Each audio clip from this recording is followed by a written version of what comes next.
நீங்க என்னதான் நல்ல நேரம் பார்த்தாலும், ராகு தோஷமோ, செவ்வாய் தோஷமோ, எந்த தோஷமும் இல்லாத நீ பொறக்கணும்னு ஆசைப்பட்டாலும், விதி உங்கள விடாது.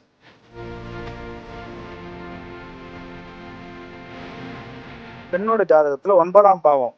இந்த 9ஆம் பாவகத்துக்கு செவ்வாயோ, சூரியனோ சம்பந்தப்பட்டா, அவங்களுக்கு கண்டிப்பா ஆபரேஷன் பண்ணா குழந்தை பொறக்கும்.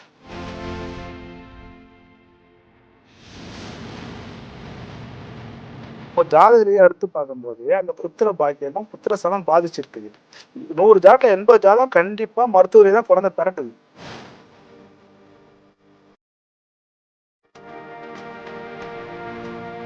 இதுல இன்னும் ஒரு 10 15 வருஷம் கழிச்சு பார்த்தோம்னா திருமணமே நடக்குமான்னு டவுட் தான்.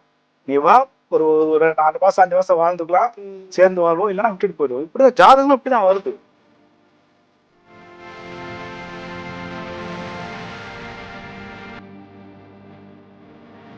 இந்த தகவல் குழந்தைங்க அடுத்து பார்த்தீங்கன்னா என்னதான் நல்லா பார்த்து நீங்க குழந்தை டெலிவரி பண்ணாலும் அடுத்த தலைமுறை லிவிங் டுகெதர் வாழ்க்கை தான் வாழ்வாங்க.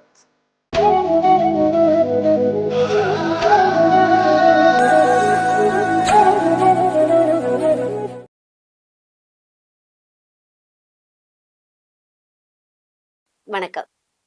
ஒவ்வொரு தடவையுமே ஆன்மீகம் சார்ந்து நம்ம நிறைய தகவல்களை உங்களுக்காக கொடுத்துட்டு இருக்கோம். அந்த விதத்துல இன்னைக்கு ஆன்மீகம் சார்ந்து பேசுறதுக்காக நம்ம கூட இணைஞ்சிருக்கிறாங்க உலகியல் ஜோதிடர் முருகன் துணை பாலு சார். அவங்க தான். வணக்கம் சார். வணக்கம்மா. இப்போ நிறைய பேருக்கு வந்து ஜோதிடம் சார்ந்த நிறைய தகவல்களை கொடுத்துட்டு இருக்கோம். பட் ஒரு பேசிக்கான ஒரு டவுட் இருக்கு சார். இந்த ஜாதகம் அப்படின்றது வந்து எதை வச்சு கணிக்கிறாங்க? ஓகே, கரெக்டாக கேட்டீங்க. ஜாதகன்றது உங்க லக்னம் தான் ஜாதகம். நீங்க பிறக்கிற நேரத்தை வச்சு எடுக்கிறது. ஸோ அந்த நீங்க எந்த நாட்டில் பிறக்குறீங்களோ அப்போ ஒரு 2 மணி நேரத்துக்கு ஒரு லக்னம் மாறிட்டே இருக்கும். அதாவது 2.5 மணி நேரம் ஒரு லக்னம்பாங்க. ஸோ இந்த மாதிரி 2.5 மணி நேரம் லக்னம் மாறும்போது நீங்க எந்த லக்னத்தில் பிறக்குறீங்களோ அதுதான் உங்களோட லக்னம். அதுலேருந்து உங்க தாய் தகப்பன் யாரு, உங்களுடைய வருங்காலம் எப்படி இருக்கும், இதெல்லாம் சொல்ல கணிக்கும். இது வந்து ஒரு ஒரு இடத்துக்கு ஏற்ற மாதிரி மாறுபடும் இந்த லக்னம். ஒரு மாவட்டம் போகும்போதும் இல்லை ஒரு மாநிலம் போகும்போதும் லக்னம் மாறிட்டே இருக்கும். இது ஸோ லக்னம் தான் புள்ளி. இதை வச்சு தான் நம்ம ஜாதகம் கணிக்கிறோம். எதிர்கால வாழ்க்கை எல்லாத்தையும் இதை வச்சு நம்ம கணிப்போம். ஓகே. அந்த டைம் வச்சு நீங்க கணிக்கிறோம் அப்படின்னு சொல்றதுனால நான் உங்ககிட்ட அந்த கொஸ்டின் வைக்கிறேன். இப்போ ஒரு ஹாஸ்பிட்டல் இருக்கு அப்படின்னா அந்த ஹாஸ்பிட்டல்ல இல்ல ஒரு ஹாஸ்பிட்டல் வேணாம், ஃபார் எக்ஸாம்பிள் ஒரு 4 மணி அப்படின்னா அந்த 4 மணிக்கு வந்து இந்த உலகத்துல ஒரு 10 குழந்தைங்க இல்ல 100 குழந்தைங்க பிறக்குது அப்படின்னா ஒரே டைம்ல பிறக்கும்போது 10 குழந்தைங்களுக்கும் ஒரே மாதிரியான ஜாதகம் இருக்கிறது இல்லல்ல. அது எதுக்கான என்ன காரணம் சார்? உண்மைதான். அவங்க தாய் தகப்பன் வேற மாறுறாங்கல்ல. ஆனா நம்ம அந்த நேரத்தையும் அந்த அன்னைக்கு டேட்டையும் வச்சு தானே ஃபிக்ஸ் பண்றாங்க. கரெக்ட், உண்மைதான். என்னன்னா இப்போ இந்த ரூம்லயே இருக்கிறோம். இந்த ரூம்லயே ஒவ்வொரு மூலைக்கும் ஒரு கதிர்வீச்சு வரும். இப்போ ஏசி ஓடுதான் வச்சுங்களேன். இப்போ ஏசி பாட்டில் இருந்தால் அவங்களுக்கு கூலிங் அதிகமாக வரும், கொஞ்சம் தள்ளி இருந்தால் கூலிங் கம்மியாக வரும். அதே மாதிரி அந்த சூரிய உள்ளேருந்து வர கதிர்வீச்சு வந்து ஒவ்வொரு இடத்துலையும் படும்போது ஒவ்வொரு விதமான கதிர்வீச்சு படும். அதை வச்சு மாறுபடும். ரெண்டாவது தாய் தகப்பனுடைய பூர்வீக சம்பந்தப்பட்ட விஷயமும் சேர்ந்து வரும். இப்படிதான் பலன் மாறுபடும். இப்போ ஒன்றும் இல்லை, நம்ம மொபைல் இருக்குது. மொபைல் ரூம் உள்ள 4 மொபைல் இருக்குது. ஒரு இடத்துலையும் ஒவ்வொரு மாதிரி டவர் வரும். இது எப்படி இது? அதே மாதிரி தான் ஒரு குழந்தையும் ஒவ்வொரு இடத்துல பிறக்கும் போதும் இந்த மாதிரி மாறுபட்டே இருக்கும். அவங்களோட தலையெழுத்து மாறுபடும். ஏன்னா ஒரு தாய் தப்பு வேறு தானே அவங்களுக்கு. அதே மாதிரி ஒரே ஜாதகம் மாதிரி இன்னொரு ஜாதகம் இருக்காது. அதுதான் பியூட்டி. ஏன்னா ஒரு 10 நிமிஷத்துக்கு லக்னம் புள்ளி மாறும். ஒரு லக்னம் ஒரு கட்டத்துல வந்து 3 நட்சத்திரம் இருக்கும். ஒரு நட்சத்திரம் 4 பாதம் இருக்கும்.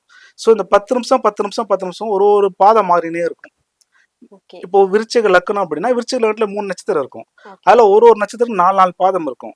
ஒரு 10 நிமிஷம் காலவர் பாதம் மாறும் போது எல்லாமே மாறும். நீங்க விருச்சிக லக்னம் சொல்லுவீங்க, அவ்வளவுதான். இல்ல விருச்சிக ராசி சொல்லுவீங்க. ஆனா அதுக்குள்ள டிகிரி மாறினே இருக்கும். ஓகேங்களா? இதை வச்சு பார்க்கும்போது இந்த பலனும் மாறுபட்டு வரும். நீ எல்லாம் என்ன சொல்றீங்க, ஒரே இடத்துல பிறகுறாங்க சொல்றீங்க. இதுதான் விஷயம். ஒரு செகண்டுக்கும் டிகிரி மூவ் ஆகினே இருக்கும். அந்த நொடிமுழு பாப்பீங்கல்ல, அந்த நொடிமுழு போயிட்டே இருக்குல்ல, அதே மாதிரி டிகிரி மாற மாற மாற மாற தலையெழுத்து மாறிட்டே இருக்கும். இப்படிதான் நம்ம பாக்குறோம். எல்லாரும் இது குழப்பிக்கிறாங்க. ஒரே நேரத்துல பிறகுது, ரஜினி போன நேரத்துல 1000 பேர் பிறந்துக்கிறாங்க. எம்ஜிஆர் பிறந்திருக்க எல்லாம் சொல்லலாம். ரஜினியோட அம்மா அப்பா வேற, எம்ஜிஆரோட அம்மா அப்பா வேற. அப்படி அந்த மாதிரி. ஸோ இதே மாதிரி டிகிரி மாறினே இருக்கும். ஒரு 10 நிமிஷத்துக்கு ஒரு டிகிரி மாறும், ஒரு பாதம் மாறும். மாதம் போது அவரோட தலையெழுத்து மாறினே இருக்கும். இதுதான் உங்களுக்கு விஷயம். நிறைய பேர் பண்ற தப்பு இதான். இதே கேள்வி கேட்பாங்க. உங்களுக்கு விட புரிஞ்சுதா இல்ல? புரியுது சார். ஓகே, அவ்வளவுதான். சரி, இப்போ நிறைய பேர் பாத்தீங்க அப்படின்னா இந்த டைம்ல வந்து குழந்தை பிறந்துச்சு அப்படின்னா அந்த குழந்தையோட எதிர்காலம் நல்லா இருக்கும்னு சொல்லிட்டு என்ன பண்ணிடுறாங்கன்னா அந்த நேரத்துல வந்து ஆப்ரேஷன் பண்ணி அந்த குழந்தைய எடுத்துடலாம் அப்படின்றாங்க. சோ அப்படி எடுக்கும்போது உண்மையாவே அந்த ஆப்ரேஷன் பண்ணி குழந்தைய எடுக்கிறதுனால அந்த குழந்தையோட வாழ்க்கை வந்து நல்லா இருக்குமா சார்? ஆமா. இது நெறைய பேர் கேட்பாங்க. எனக்கு ம். குழந்தை பிறக்கும்போது நல்ல நேரம் குறிச்சு குடுங்கன்னு. ம். என்ன ரீசன்னா, உங்களுக்கு ஆப்பரேஷன் மூலியமா குழந்தை பிறக்கணும் அப்படின்னு தலையெழுத்து இருந்தா மட்டும் தான் அந்த அமைப்பு கிடைக்கும். ஓகேங்களா. 2வது நீங்க என்னதான் நல்ல நேரம் பார்த்தாலும், ராகு ம். தோஷமோ, செவ்வாய் தோஷமோ, ம். எந்த தோஷமும் இல்லாத நீங்க பொறக்கணும்னு ஆசைப்பட்டாலும், விதி ம். உங்கள விடாது. ஓகே. எனக்கு தெரிஞ்சு பல ஜோசியர்களே கரெக்ட்டா குறிச்சு குடுத்து, ராகு ம். கேது தோஷம் இல்லாம, செவ்வாய் தோஷம் இல்லாம குழந்தை பிறக்கணும்னு முயற்சி பண்ணாங்க. ஆனா முடியல. ம். ஸோ மாறிடும் டைம். நம்ம என்னதான் அக்யூரேட்டா குறிச்சு குடுத்தாலும், அது நம்ம தப்பிக்க முடியாது. விதி என்னவோ அதுக்கு அதன் பலன் அனுபவிச்சு தான் ஆகணும். ஓகே. இது எல்லாமே என்னன்னா ஒரு சர்க்கிள் மாரி. ம். Already fixed. இப்ப இவருக்கு இவரு மகனா பிறப்பாரு. ம். இவருக்கு இவரு மகனா பிறப்பாரு. இவரு இந்த பாவங்களையும், இந்த புண்ணியங்களையும் அனுபவிக்கணும்ன்றது விதி. ஓகே. கருணாநிதிக்கு ஸ்டாலின் மகனா பிறக்கணும்ன்றது விதி. ஸ்டாலினுக்கு உதயநிதி மகனா பிறக்கணும்னு விதி. ஸோ இப்படிதான் எல்லாமே சர்க்கிள் தான் வரும். நீங்க ஓகே. என்ன நேரம் பார்த்து நீங்க குழந்தை எடுத்தாலும், ஒவ்வொரு நாளைக்கும் ஒவ்வொரு தோஷத்துல குழந்தை பிறக்கும். ஒவ்வொரு 2½ மணி நேரத்துக்கும் ஒரு தோஷம் மனுஷனுக்கு இருக்குது. செவ்வாய் தோஷமோ, இல்ல ராகு தோஷமோ, இல்ல சஷ்டாங்க தோஷமோ, ஏதோ ஒரு தோஷம் இருந்துட்டே இருக்கும். அதே ஆமா. மாதிரி ஒவ்வொரு நாளைக்கும் ஒரு திதி இருக்குது. ம். ஒரு திதிக்கும் 2 நட்சத்திரம் சூனியமா இருக்கும். Okay, okay. அப்போ நம்ம என்னதான் நீங்க கால்குலேஷன் பண்ணி பொறந்தாலும், ம். நம்ம வாழ்ந்த வரன் என்னவோ அத அனுபவிச்சு தான் ஆகணும். ஓகே. பெரும்பாலும் இந்த தவற பண்ணாதீங்க. ம். ம். குழந்தை குடுக்குறது இறைவன் குடுக்குறாரு. ஆமா. அவருக்கு தெரியும் எப்ப குடுக்கணும், ஏன்னா எப்ப என்ன நெறைய பேர் பண்ணணும். சொல்லுவோம், சுயப்பிரசவமா பிறக்கிறது தான் குழந்தை நல்லது அப்படின்னு ஆமா. சொல்லுவோம். ஆனாலும் இந்த நேரம், காலத்த நம்பி என்ன பண்றாங்கன்னா, ஆப்ரேஷன் பண்ணி எடுத்தாலும் அது பரவாயில்லன்னு உங்களுக்கு விதி நெனைக்கிறாங்க. இருந்தா மட்டும் தான் அதுக்கே வாய்ப்பு இருக்கும். Okay, okay. ஆப்பரேஷன் பண்ண இப்போ ஒண்ணும் இல்லம்மா, ஒரு பெண்ணோட ஜாதகத்துல 9ஆம் பாவம். இந்த ம். 9ஆம் பாவகத்துக்கு செவ்வாயோ, சூரியனோ சம்பந்தப்பட்டா, அவங்களுக்கு கண்டிப்பா ஆப்பரேஷன் பண்ணா தான் குழந்தை பொறக்கும். Okay, okay. அதுக்கும் உங்களுக்கு அனுமதி இருக்கணும். ஆ. கத்தி உங்களுக்கு வயித்துல படணும்னாலும் அதுக்கும் அனுமதி இல்லாம பருகாது. செவ்வாய், சூரியன் சம்பந்தம் இல்லாம ம். உங்களுக்கு சிசேரியன் கிடையாது. ஓ! அதுவும் நீ டாக்டர் நிர்ணயிக்கப்பட்ட மேல விதி. நீங்க நம்ம நெறைய டாக்டர் மேல பழி போடுறோம். தனியார் மருத்துவம்லாம் பண்றாங்கன்னு. ஆமா. நீங்க எடுத்து ஜாதகம் பார்த்தீங்கன்னாவே, ஒரு பெண்ணோட ஜாதகத்துல 9ஆம் பாவத்துக்கு சூரியனும், செவ்வாயும் ஏதோ ஒரு ரூபத்துல தொடர்பு கொள்ளும். ஓகே. இப்ப அதே தனியார் மருத்துவமனையிலே நார்மலும் பிறக்குது குழந்தை. ஆமா. ஸோ இதுதான் விதி. எல்லாமே ஃபிக்ஸட். ம். இங்க எதுவுமே மாற்று கிடையாது. இல்ல இப்போ நீங்க ஃபிக்ஸட்ன்னு சொல்றீங்கல்ல. ஆமா. ஆனா பழங்காலத்துலலாம் பார்த்தீங்கன்னு வச்சுக்கோங்களேன், இந்த ஆப்ரேஷன் அப்படின்ற ஒரு விஷயமே கிடையாது. கிடையாது. எல்லாமே நார்மல் டெலிவரி தான். ஸோ ஆமா. அப்ப இருந்த முறைக்கும் இப்ப என்ன சார்? ஜாதக முறை மாறுபடுதா? எல்லாமே காலமாற்றம் தான். இப்போ ம். செவ்வாய், சூரியன் இதுதான் வந்து நம்ம மருத்துவ உண்டான கிரகம்ன்றாங்க. ஆனா ம். ஆதி காலத்துல கேது தான் மருத்துவ கிரகமா இருந்தாங்க. ம். கிரகங்களும் அப்டேட் ஆயினே இருக்கும். காலத்துக்கு ஏத்த மாரி. இப்ப ஓகே. செங்கல் மண்ணுனா செவ்வா. ம். இன்னைக்கு செங்கல் மண் என்ன கலர்ல இருக்குது? எல்லாமே ப்ரவுன் எல்லாமே கலர் ஆகுது. அப்ப ஆமா. சனியோட காரகம் வந்துருது உள்ளார. எல்லாமே நான் அப்டேட் பண்ணியே இருக்கணும் நம்ம. ஆதி காலத்துல என்ன ஃபாலோ பண்ணோமோ அதுலேருந்து அப்டேட். ராகு கேது தான் ஆரம்ப காலத்துல மருத்துவம் பார்த்துருந்தாங்க. இன்னைக்கு அத விட்டுடுச்சு. அன்னைக்கு எல்லாமே கை வைத்தியம். இன்னைக்கு ஆமா. எல்லாமே சிசேரியன் ரத்தத்த பார்க்குறோம். இன்னைக்கு எல்லாமே சூரியனும் செவ்வாயும் தான் மருத்துவம் பார்க்குது. ம். அப்ப கிரகங்களும் தன்னை மாத்திக்கிட்டே வரும் காலத்துக்கு ஏத்த மாரி. ஓ! இப்ப அன்னைக்கெல்லாம் வந்து 12 வயசுல கல்யாணம் பண்ணோம். ஆமா. இன்னைக்கு 32 வயசு தானே கல்யாணம் ஆகல. யா. இதுக்கும் கிரகம் தான் காரணம். ஓ! எல்லாமே கிரகங்கள் நம்மள நகர்த்தும். ஓகே, நம்ம எதுவுமே நம்ம கிரகத்தை இயக்கல. கிரகங்கள் நம்மள இயக்குது. ஓகே. கிரகங்களுமே வந்து காலத்துக்கு தகுந்தாற் போல மாறும்னு சொல்றீங்க. ஆமா. கிரகங்கள் மாற மாற நம்மளும் மாறினே போகும். ஒரு புரியுது. காலத்துல பழைய சோறு சாப்பிட்டோம், கம்மஞ்சோறு சாப்பிட்டோம். ஆமா. இன்னைக்கு பீஸா, பர்கர் சாப்பிடுறோம். எல்லாமே கிரகங்கள் உள்ள இருக்கும் பாத்தீங்கன்னா. அதே செவ்வாய் இருப்பாரு, அதே ராகு இருப்பாரு, அதே கேது இருப்பாரு. ஓகே. அது மாடர்னா வரும். ம். ம். அவ்வளவுதான்.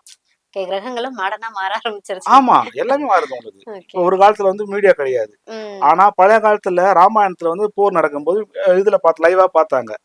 இன்னைக்கு ம். லைவா இருக்குல்ல. ஆமா. அப்ப அன்னைக்கு லைவா இருந்தது இல்ல. கிரகங்களும் தன்னை மாத்திக்கும். Okay sir. ஓகே. காலத்துக்கு ஏத்த மாரி சில விஷயம் மாறுபடும். Okay, okay. இப்போ நம்ம பேசும்போது இந்த திருமணம் சொல்லி பேசும்போது, இப்ப ம். எனக்கு ஒரு டவுட். ம். நெறைய பேர் வந்து ஜாதகம் பார்த்து தான் திருமணமே பண்றாங்க. ஆனாலும் வந்து யாரோட திருமணமும் வந்து சக்சஸ்ஃபுல்லா இருக்கா அப்படின்னு கேட்டா கிடையாது. கிடையாது. திருமணம் எல்லாருமே ஜாதகம் பார்த்து தானே பண்றாங்க. 10 பொருத்தமும் இருக்குன்னு சொல்லி தான் பண்றாங்க. அப்புறம் ஏன் அவங்களோட லைஃப் வந்து சக்சஸா இல்ல? நல்ல கேள்வி கேட்டீங்க. அதாவது 1980க்கு முன்னாடி ஜாதகம் எடுத்து பார்த்தீங்கன்னா, ம். பிரிவினைன்றது இருக்காது. மேக்ஸிமம் ஆமா. இருக்காது. 85, 90க்கு அப்புறம் வந்தீங்கன்னா, கல்யாணம் ஆவதே குதிரை கொம்பா இருக்கும். இப்போ 90ஸ்க்கு இப்போ ஃபேமஸா ஒண்ணு போயிட்டு இருக்கு. ஆமா 90ஸ். 90ஸ்க்கு வந்து இது மேரேஜே ஆக ஆமா. அப்ப மாட்டேங்குது. என்ன ஏன்னு தெரியல காரணம்? நீ அப்படின்னு. பாருங்க 80க்கு முன்னாடி பார்த்தோம்னா, 25, 26 வயசுல மேக்ஸிமம் கல்யாணம் ஆகும். ஆமா. அதிகபட்சம் கல்யாணம் ஆயிடும். ம். இதுவும் கிரகங்கள் தான் காரணம். லேட் மேரேஜ் ஆவறதுக்கும் எல்லாமே கிரகங்கள் தாம்மா. Okay, okay. கிரகத்த மிஞ்சி எதுவுமே கிடையாது. நம்ம நெனைக்கிறோம் நம்ம எல்லாம் பண்றோம்னு. நம்ம எதுவும் பண்ணல. ம். எல்லாம் கிரகம் நம்மள இயக்குது. Okay, okay. அப்போ திருமணம் ஏன் பிரிவினை வருது அப்படின்னாலும், ஜாதகம் எடுத்து பார்க்கும்போது கிரகங்கள் வந்து ஒண்ணுக்கு ஒண்ணு முரண்பாடாவே அமையுது. ம். கிரக கட்டங்கள். 80க்கு முன்னாடி இன்னும் 60லாம் முன்னாடி பார்த்தீங்கன்னா, கணவன் இறந்த உடனே மனைவி இறந்துருவாங்க. ஆமா. உடன்கட்டை அது இறந்துருவாங்க. ஒரு வழக்கமாவே ஆமா வச்சிருந்தாங்க. இதுவும் கிரகங்கள் தான் காரணம். எல்லாமே கிரகங்கள் தான். கிரகங்கள் காலத்துக்கு தான் மாறினே வரும். அப்போ 12 வயசுல கல்யாணம் பண்ணா அதே கிரகங்கள் தான் இன்னும் 32 வயசானாலும் பரிகாரம் பண்ணாலும் கல்யாணம் ஆக மாட்டேங்குது. கல்யாணம் ஆகும். காரணம் என்னன்னா இதுதான் விதி. ஸோ எல்லாமே காலத்துக்கு ஏற்ற மாறுகினே வரும். ஓகே. அன்னைக்கு வந்து ஒரு வீட்டுல பார்த்தா 10 குழந்தை 12 குழந்தை இருக்கும். ஆமா. இப்ப இன்னைக்கு ஒரு எல்லாம் குழந்தை ஒரு பிறகுறதுக்கு குழந்தை ரொம்ப இருக்கு. கஷ்டமா இருக்குது. கண்டிப்பா. இதுக்கும் கிரகங்கள் காரணம். பார்த்தா 5ஆம் பாவம் 5ஆம் பாவம் வந்து கெட்டு இருக்குது. ம். திருமண தடைக்கு பார்த்தா 7ஆம் பாவம் கெட்டு இருக்குது. 80க்கு முன்னாடி எடுத்த ஜாதகம் எடுத்து பார்த்தீங்கன்னா நீ பொருத்தமே பார்க்க தேவையில்ல.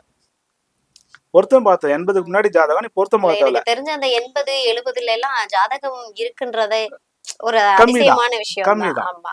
பெரும்பாலும் இருக்காது பேர் பொருத்தம். ஆமா பேர் இருக்காது. பொருத்தம் பார்ப்ப கல்யாணம் பண்ணா நல்லா இருக்கும். சொல்லுவாங்க நாங்களாம் நீங்க ஜாதகம் பார்க்கல, பேர் பொருத்தம் பார்த்தோம். காரணம் இதுதான். கட்டவங்க ஆல்ரெடி நல்லா இருக்கும். அப்போ இவங்களுக்கு நல்ல வாழ்க்கை அமையணுன்றது ஆல்ரெடி ஃபிக்ஸ்டு. Okay okay. இப்போ பாத்தீங்கன்னா 10 பொருத்தம் பார்த்து ஆமா. பாக்குறீங்க பண்றாங்க. ஆனா பிரிவினை வருது, பிரச்சனை வருது. காரணம் பார்த்தோன்னா அவங்களுக்கு 7ஆம் பாவம் கெட்டு இருக்கும், 2ஆம் பாவம் கெட்டு இருக்கும், 5ஆம் பாவம் கெட்டு இருக்கும். ம். இப்போ நான் பாக்குற ஜாதகம் எல்லாமே புத்திரஸ்தானம் கெட்டு போனதாமா வருது. இயற்கையாவே ஒருத்தருக்கு குழந்தை பிறக்க வாய்ப்பே இல்லாம தான் வருது. ஓ. 100 ஜாதகம் பாக்குறேன்னா அதுல 80 ஜாதகம் பார்த்தோன்னா இயற்கை முறையில் குழந்தையே இல்ல. என்ன ரீசன்காக சார்? 5ஆம் பாவம் கெட்டு இருக்குது. அப்ப எல்லாருமே பணம் சம்பாதிக்க தவறான வழியில போயிட்டாங்க. ஓகே. நீதி நேர்மை மட்டும் இப்ப இல்ல. உங்களுக்கு 70க்கு முன்னாடிலாம் பார்த்தோன்னா ஓரளவுக்கு நியாய தர்மம் பார்த்தாங்க. கண்டிப்பா. இப்போ பணம் சம்பாதிக்கின்ற குறிக்கோள்ல நிறைய தவறான வழியை ஃபாலோ பண்ண ஆரம்பிச்சிட்டாங்க. அப்ப எடுத்து பார்க்கும்போது ஜாதக ரீதியா எடுத்து பார்க்கும்போது அந்த புத்திர பாக்கியமும் புத்திரஸ்தானம் பாதிச்சிருக்குது.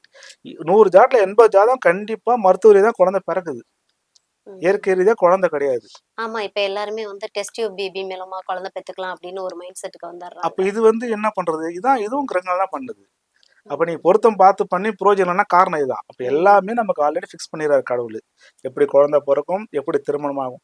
அது இல்லாம இப்பெல்லாம் பாத்தீங்கன்னா லிவிங் டுகெதர்ன்ற கல்ச்சர் வந்து நிக்குது. ஆமா சார். ஓகேங்களா? இன்னும் ஒரு 10, 15 வருஷம் கழிச்சு பார்த்தோன்னா திருமணமே நடக்குமான்றது டவுட் தான். நீ கண்டிப்பா. வா ஒரு ஒரு 4 மாசம் 5 மாசம் வாழ்ந்துக்கலாம், ம். சேர்ந்து வாழ்வோம், இல்லைன்னா விட்டுட்டு போயிடுவோம். இப்படிதான் ஜாதகமே இப்படிதான் வருது. ஒரு பெண்ணுக்கு பார்த்தாலும் ஆணுக்கு பார்த்தாலும் கிட்டத்தட்ட ஒரு 3 பெண்களோடயோ 3 ஆண்களோட தொடர்பு வர மாதிரி தான் இன்னைக்கு இருக்கிற காலகட்டமே வருது. ம். ஸோ லிவிங் டுகெதர்ன்றது நமக்கு ஆல்ரெடி வந்துட்டு இருக்குது.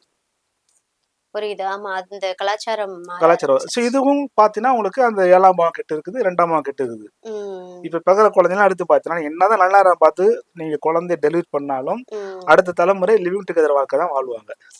இதுக்கு பரிகாரம்லாம் ஒண்ணும் பண்ண முடியாது. இதெல்லாம் வாய்ப்பே இல்ல. கால மாற்றம் எல்லாமே. காலம் கால மாற்றங்கள். ம். 12 வயசுல திருமணம் பண்ணது நீ 32 வயசு திருமணம் ஆகலாம் என்ன விஷயம்? கால மாற்றம். காலம். கிரகங்கள் தன்னை மாத்திக்கிட்டே இருக்கும். ம். நம்ம கிரகத்துக்கு முன்னாடி போகணும் ஆசைப்படுறோம். நம்ம முன்னாடி கிரகம் போயிட்டு இருக்குது. ஓகே. ஸோ நீ பொருத்தம் பார்த்தாலும் நல்ல நேரம் பார்த்து குழந்தை பிறந்தாலும் அடுத்த தலைமுறை குழந்தைக்காக மருத்துவத்தை நாடணும். ம். லிவிங் டுகெதர் வாழ்க்கை வாழ்வாங்க. ஓகே. இதுதான் விதி. நீங்க அப்ப இது நடக்காம இருக்கணும் பரிகாரம் என்ன கேட்டா புண்ணியம் பண்ணுங்க. ம். கோயிலுக்கு குளத்துக்கு போறது புண்ணியம் கிடையாது. யாருக்கும் துரோகம் பண்ணாதீங்க. முடிஞ்ச அளவுக்கு நன்மை செய்யுங்க.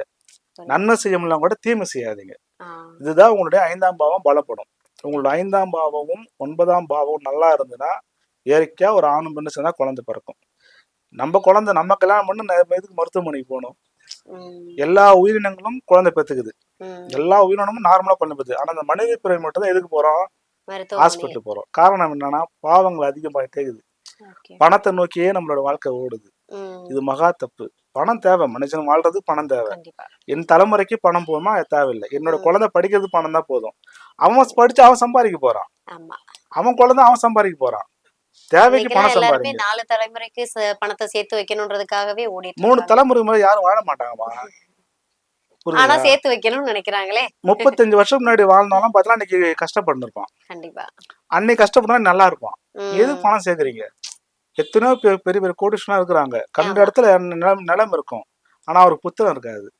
ம். அப்படின்னா பாவம் செய்யாதீங்க. முடிஞ்ச அளவுக்கு புண்ணியம் பண்ணுங்க. நீங்க கோயிலுக்கு போறீங்கன்னா பொழிய தேவையில்லை. ம். நமக்கு தெரியாம யாருக்கும் துரோகம் பண்ணாதீங்க. அடுத்தவங்களுக்கு உன்னால முடிஞ்ச அன்னதானம், நீர்தானம். ஒரு காலத்துல அன்னதானம்லாம் ஃப்ரீயா கிடைச்சிது சாப்பாடுலாம். ஆமா. இன்னைக்கு அதுவும் காசு. ம். தண்ணி ஃப்ரீயா கிடைச்சிது. அதுவும் காசு. எல்லாமே வியாபாரமயமாகும்போது பாவங்கள் சேரும் நமக்கு.